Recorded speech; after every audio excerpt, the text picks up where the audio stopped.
So I just bought this awesome night last week in Malta, and its initial price was 18 euros, but I got it on sale at 50% off. So it was actually just 9 euros, and I got an amazing deal. But was it that great of a deal at all?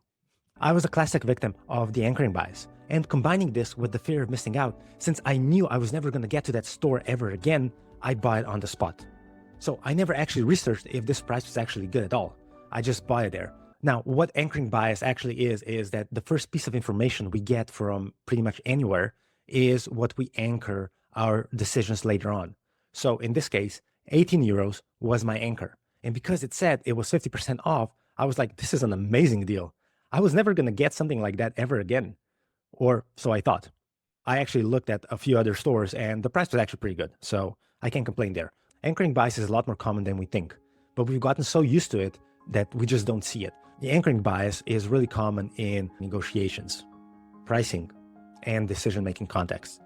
And anchoring bias also influences our judgments, even if the anchor is arbitrary or irrelevant. So let's just look at some of the services that people are selling online. So currently I'm getting a lot of the Doodle AI ads on Facebook. And of course it says, oh, for a limited amount of time, for $37, you're going to get this for life. So hurry up because the sale is going to end soon, or the sale is going to end in one day. Is it true? No, it's not. And what this wants us to do is to make us purchase, to make us buy as soon as possible without any research or anything like that because we feel pressured. So combining anchoring bias with the fear of missing out actually pushes us to buy things that we don't want to or we don't need at that moment because we're really afraid of that the price that they're saying will only last a short amount of time. But that's usually never true. So they just arbitrarily say this product is worth $1,200 and then they cross it out and it says it's only $37 right now. I can almost guarantee you that that product, even in their eyes, it's not worth $1,200, but it's closer to $37. But because we see this big decrease in price, we're like, man, I'm getting a great deal. So I'm just going to buy right away because I don't know when the sale is going to end. They only tell you the sale is going to end soon, so you never know. And you're under that ticking time bomb that if I don't buy today, possibly tomorrow, the price is already going to increase and I'm going to be missing out on that amazing deal. But those deals are always going to come back. It's just the way our psychology works and how the anchoring bias combined with the fear of missing out actually influences our judgments.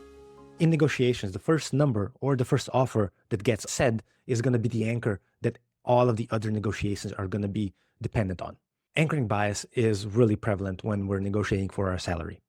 Remember when you went on an interview and that was most likely an HR person that they asked you, hey, what are your salary expectations?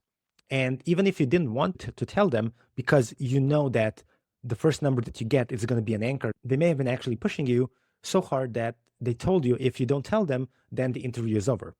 And then you had to give them an answer. And that number became an anchor that all of your future negotiations would be conducted, even though that salary number that you gave them was actually a lot lower than what the company was actually prepared to give you.